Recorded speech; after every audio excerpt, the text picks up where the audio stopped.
bảo tồn đa dạng văn hóa sinh học tại cồn Lao Chàm và phố cổ Hội An.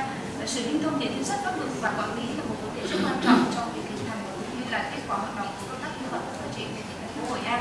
Và bây giờ thì chúng tôi sẽ được mời quý vị và các bạn hãy cùng tìm hiểu về vấn đề này qua phần trình bày của đại sứ La Kurotola Soresa, nguyên đại sứ cấp cao UNDP tại Cambodia. Xin trân trọng kính mời ông.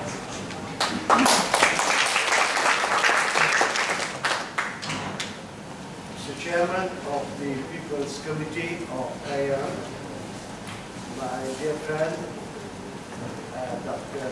Thai Kontur, distinguished gentlemen in the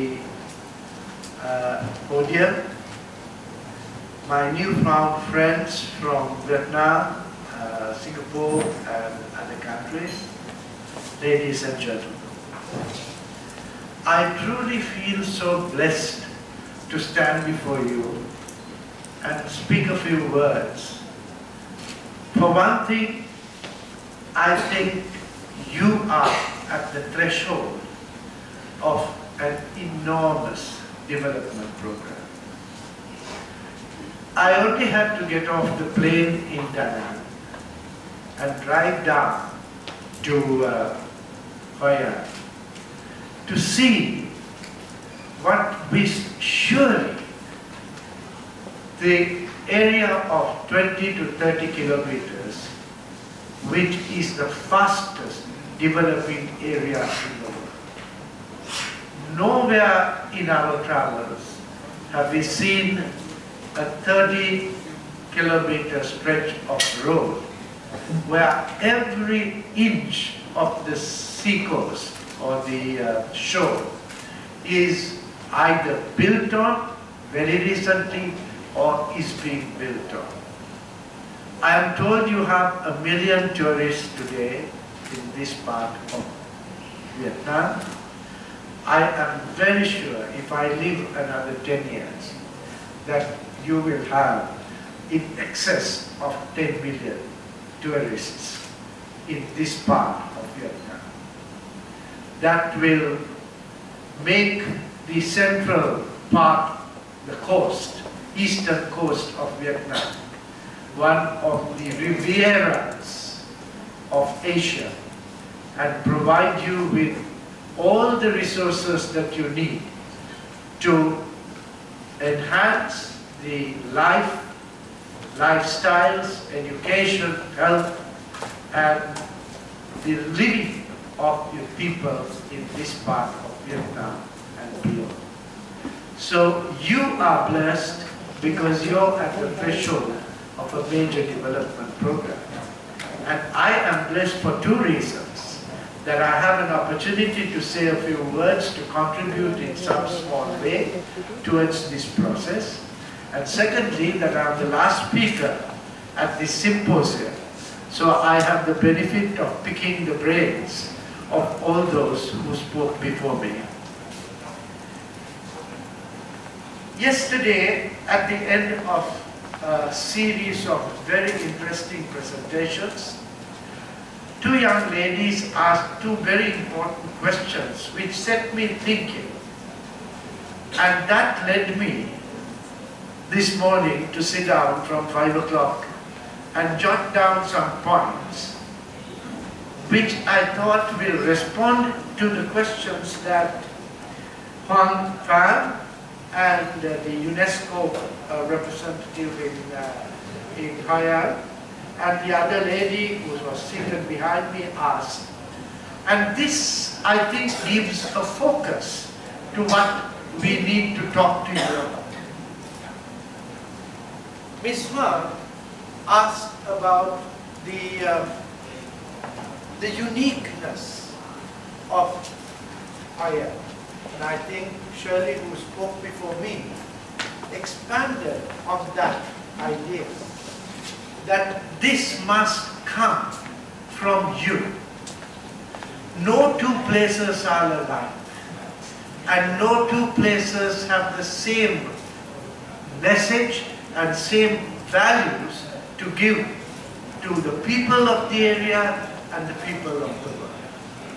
And it is so important for the people of Hoi An to sit together in some way and bring their minds to bear on the principal core fundamentals of Maya.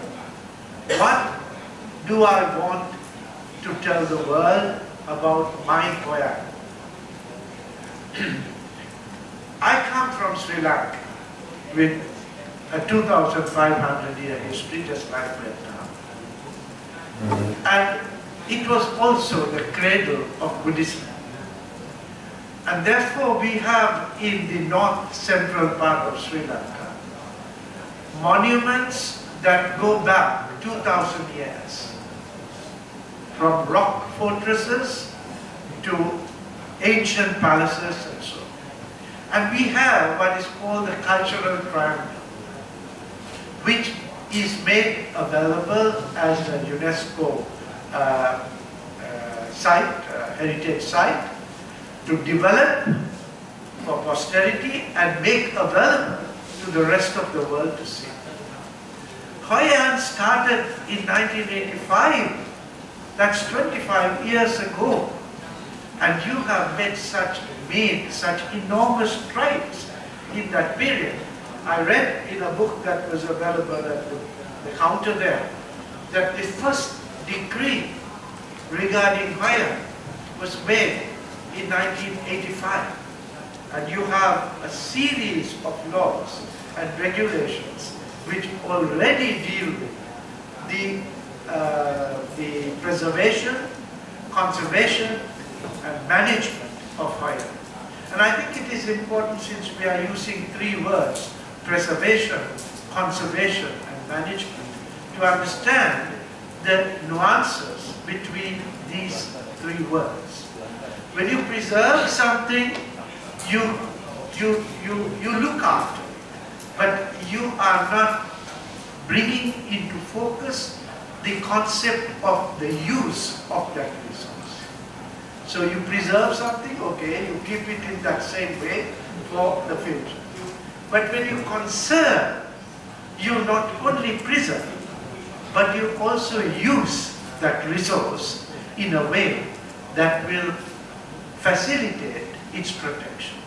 In other words, you sustainably use that resource. So the word conservation already has embedded in it the idea of preservation and the sustainable use. At the end of the day, it is not of much use just to preserve Koyan. It must be used for the benefit of the people of Koyan and the people of Vietnam.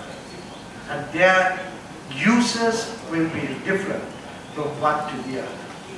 But we need, and you need, to bring into focus these issues in the development of a plan for the conservation and sustainable use and management of Koyan.